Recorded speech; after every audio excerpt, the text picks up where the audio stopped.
नमस्ते दोस्तों, आज हम एक ऐसी दुनिया का दरवाजा खोलने जा रहे हैं जो रहस्य, डर और रोमांच से भरी हुई है। इंसान और जानवर, प्रकृति की ये दो रचनाएं हमेशा से अलग रही हैं, लेकिन दुनिया भर की प्राचीन कहानियों में, पुरानी किताबों में और खंडहरों पर बनी नक्काशी में हमें कुछ ऐसे सबूत मिलते हैं जो इस नियम को तोड़ते हैं। जरा सोचिए, एक ऐसा जीव जिसका आधा शरीर इंसान का हो, जो हमारी तरह सोच सके, बोल सके, लेकिन जिसका बाकी शरीर एक रेंगते हुए जहरीले और ताकतवर सांप का हो। सांप या सर्प हमेशा से ही इंसान के लिए जिज्ञासा का विषय रहे हैं। कभी उन्हें देवता मानकर पूजा गया तो कभी शैतान मानकर उनसे डर गया। लेकिन क्या हो अगर मैं आपसे कहूं कि दुनिया के हर कोने में, चाहे वो भारत हो, ग्रीस हो, चीन हो या जापान, हर जगह ऐसे जीवों का वर्णन मिलता है जो इंसान और सर्प के मिक्स थे। आज के इस वीडियो में हम वर्ल्ड माइथोलॉजी यानी विश्व की पौराणिक कथाओं के पन्नों को पलटेंगे और उन 5 सबसे रहस्यमयी हाइब्रिड जीवों की कहानी जानेंगे जिन्होंने इंसानी इतिहास में अपनी एक अलग ही जगह बनाई है। सबसे पहले हम चलते हैं उस भूमि पर जहां सांपों को सिर्फ जीव नहीं बल्कि देवता माना जाता है। जी हां, हम बात कर रहे हैं भारत और हिंदू पौराणिक कथाओं की। यहाँ जिक्र आता है नागों का। भारतीय पुराणों में नाग सिर्फ रेंगने वाले जानवर नहीं हैं, उन्हें पाताल लोक का राजा कहा गया है। इनका चित्रण अक्सर ऐसे किया जाता है कि इनके ऊपरी धड़ इंसान का होता है, जो बेहद खूबसूरत आभूषणों से लदा हुआ और तेजस्वी होता है, लेकिन कमर के नीचे का हिस्सा एक विशाल सर्प का होता है। पुराणों में ऐसे कई शक्तिशाली नागों का वर्णन है, जैसे कि शेषनाग, जिनके फनों पर यह पूरी धरती टिकी हुई है और जो भगवान विष्णु की शैया बनते हैं, या फिर वासुकी नाग, जिनका इस्तेमाल समुद्र मंथन के दौरान एक रस्सी की तरह किया गया था ताकि देवता और असुर अमृत निकाल सकें। भारतीय कथाओं में नाग और नागिन इच्छाधारी भी होते हैं, यानी वो जब चाहे इंसान का रूप ले सकते हैं और जब चाहे सर्प का। यह सिर्फ डरावने जीव नहीं थे, बल्कि इनके पास ज्ञान, मणि और जादुई शक्तियां थीं। तक्षशिला और नागालैंड जैसे नाम आज भी हमें इन कथाओं की याद दिलाते हैं। यहाँ इंसान और सर्प का मेल ज्ञान और अमृता का प्रतीक माना गया है।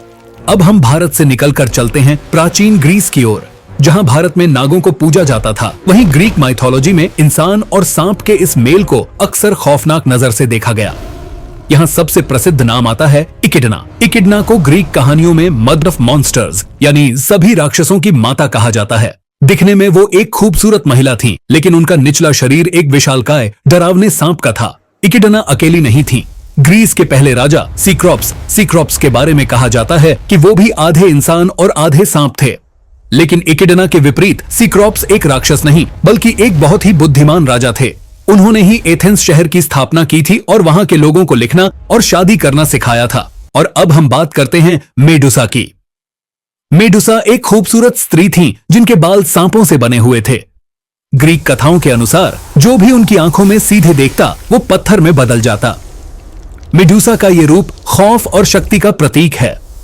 कभी वो अपनी सुंदरता के कारण शापित हुई और उनके सांपों वाले बाल आज भी डरावनी कल्पनाओं में जीवित हैं। मेडुसा हमें यह सिखाती हैं कि कभी कभी सुंदरता और घातक शक्ति एक ही जीव में हो सकती है। ग्रीस में एक और कहानी है जो रोंगटे खड़े कर देती है। वो कहानी है लमिया की। लमिया कभी लीबिया की एक सुंदर रानी थी, लेकिन श्राप के कारण वो एक बच्चे खाने वाली राक्षसी बन गई। उनका भी चित्रण अक्सर कमर के नीचे सांप के शरीर के साथ किया जाता है। यह सुंदरता और भय का एक ऐसा मिश्रण है जो आज भी हॉलीवुड फिल्मों को प्रेरित करता है। अब हम पश्चिम से पूर्व की ओर यानी चीन की तरफ बढ़ते हैं। चीनी पौराणिक कथाओं में इंसान और सर्प का यह मेल सृष्टि की रचना से जुड़ा है। यहाँ बात होती है नुआ और फुक्सी की। चीन की प्राचीन मान्यताओं के अनुसार जब दुनिया में कोई इंसान नहीं था, तब नुआ और फुक्सी ने ही मानवता को जन्म दिया। तस्वीरों में आप देखेंगे कि इनके ऊपरी शरीर इंसान का है, एक स्त्री और एक पुरुष का, लेकिन उनके पैर नहीं हैं। उनके शरीर नीचे से सांप की पूंछ की तरह हैं, जो आपस में लिपटे हुए हैं। नुआ को दयालु माना जाता है। कहा जाता है कि जब स्वर्ग का एक हिस्सा टूट गया था और धरती पर बाढ़ आ गई थी, तब नुआ ने रंग बिरंगे पत्थरों से आसमान की मरम्मत की थी।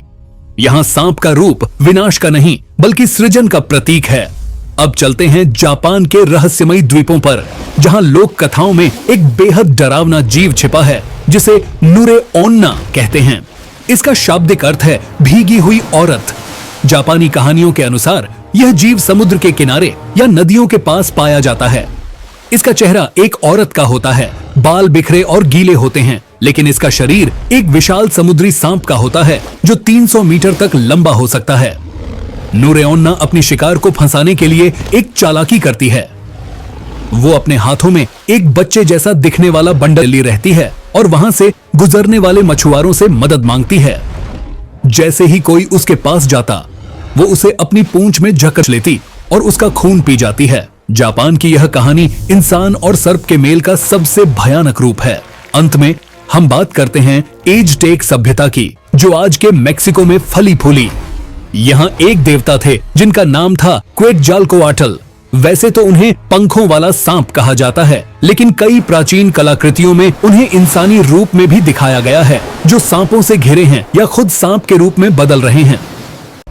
वो ज्ञान, हवा और भोर के देवता थे। तो दोस्तों, आपने देखा, चाहे वो भारत के पाताल लोक के ज्ञानी नाग हों, ग्रीस की भयानक इकिडना और मेडुसा, चीन के रचयिता नुआ और फुक्सी, या जापान की प्यासी नूरेओन्ना, हर संस्कृति ने इंसान और सांप को मिलाकर एक नई कहानी रची है। लेकिन सवाल यह है कि सिर्फ सांप ही क्यों? शेर या हाथी क्यों नहीं? शायद इसलिए क्योंकि सांप अपनी त्वचा छोड़ देता है, जो पुनर्जन्म को दर्शाता है। उसके पास जहर है जो मार भी सकता है, और अगर सही मात्रा में हो तो दवा भी बन सकता है। सांप जमीन पर पेट के बल चलता है, यानी वो धरती के हर राज को जानता है। इंसान हमेशा से उस ताकत को पाना चाहता था जो उसके पास नहीं है, और इन्हीं इच्छाओं और डरों ने जन्म दिया इन आधे इंसान और आधे सर्प वाले जीवों को। आज विज्ञान हमें बताता है कि ऐसा होना जैविक रूप से संभव नहीं है, लेकिन कहानियों की दुनिया में सब मुमकिन है। ये कहानियां हमारे पूर्वजों की कल्पना की उड़ान थीं, जो आज भी हमें सोचने पर मजबूर कर देती हैं।